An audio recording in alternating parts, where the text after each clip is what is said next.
Turning to the tragedy in Louisiana, devastating flooding leading to the death now of at least 7 people and forcing the rescue of more than 20,000. Some of the worst flooding in the cities of Baker, Greensburg, and Baton Rouge. Let's bring in the former FEMA Director Michael Brown for the latest of what is happening here. Michael, what are your thoughts on the search and response that is going on there in the state of Louisiana? Well, the response has been incredible. I mean, you never compare disasters, because when a disaster hits you, it's the worst thing that can happen. But to give it a little perspective, there have been approximately 20,000 rescues so far that the Louisiana National Guard, the Department of Wildlife, and frankly just people who have flat-bottom boats that are going out on their own and rescuing people. And that compares to 60,000 plus rescues during Hurricane Katrina. So this is something that the state's able to handle. They're doing a very good job of it. And quite frankly, I'm impressed with the governor and the steps that he's taken to help these folks. And it's good to hear you say that, Michael. And those flat-bottom boats and those selfless acts that we're seeing from the residents there. We've got video of one that has gone viral of some men that were out in one of their own flat-bottom boats. They found a woman who was sinking in her car with her dog. There he is. He jumps in, and I mean seconds mattered here. And to think that this is one of tens of thousands of rescues, just your average citizen who is out there trying to help these people.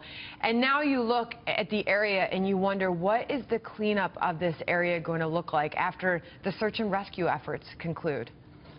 Well, and I heard during the tease a comment about the worst isn't over, because we always tell people that once the floodwaters recede, the disaster's not over, because people are then going to discover that their homes, the drywall has been destroyed, the homes are going to be very dangerous, power lines are going to be down. So this kind of flooding disaster is the kind of disaster that, frankly, the news media tends to go away once the dramatic pictures of rescues are gone. It shocks me, the lack of coverage. I mean, the images of babies that need milk and clothing and diapers, and these shelters, they're overwhelmed with people. Well, I have a theory about that, and my theory is this.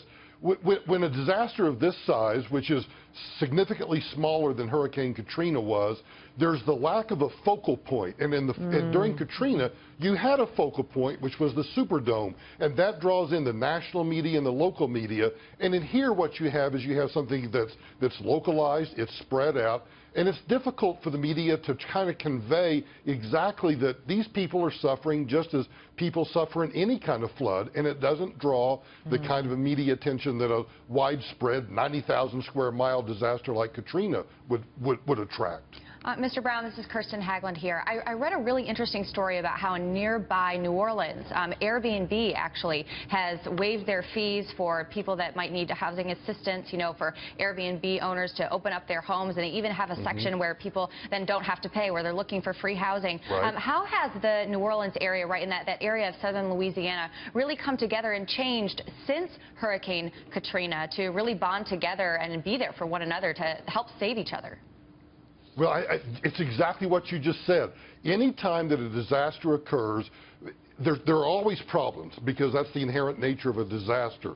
But what we tend to not focus on is exactly what you're talking about, and that is American citizens helping American citizens. And that happens, and it happened in every disaster that I ever handled. It happens in disasters in the past. It will always happen, because that's the very nature of American citizens. We just naturally gravitate to helping one another. Michael, it's Dagan McDowell. Do you have any sense of how many of these people had flood insurance, if any?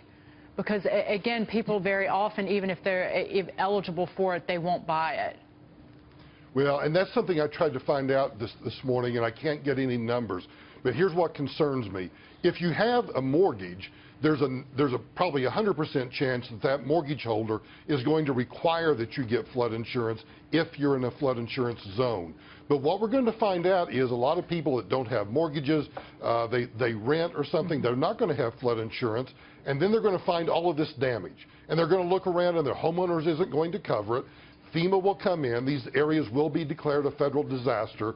But the money that FEMA provides in areas like this is not going to be anywhere near enough. People are going to find out that they're going to have catastrophic costs. There's nothing that's going to make them whole again, and they're going to have to rebuild on their own. Will you bring those numbers to us when you have them? Because it does seem like that's still an outstanding issue, just how many people were covered. But insured homeowners have filed 5,000 claims. This is NOLA, the NOLA website reporting this, with the National Flood Insurance Program totaling $200 million in payments. Obviously, this is like far from over. But as we continue to look at these images, it's expected to get worse, is the hard part to fathom here, Michael. Right. Right. And it will get worse because the weather reports are we'll continue to have flooding. We have the interstate closed in areas between Baton Rouge and St. Tammany Parish. So things will continue to get worse. But I emphasize again, people forget that once these floodwaters recede and go away, then the second half of this disaster starts to occur. And that's when people find that their homes are structurally unsound. Engineers will come in and find that buildings are structurally unsound. So it sounds like, Michael, it'll continue. You say that the state response has been good. The federal response to this disaster so far? Well, there hasn't been, and this is kind of good news. I know it sounds strange coming from me, but the good news is the state has been able to handle this so far on its own. That's what we want, because what tends to happen is when the federal government comes in, if we become too dependent upon the federal government always moving in when a disaster occurs, that inherently weakens the response of state and local governments. So I would say kudos to the state of Louisiana for being able to handle this on their own so far. All right, much more to come on this. Michael Brown, thank you for joining us this morning on that. You bet.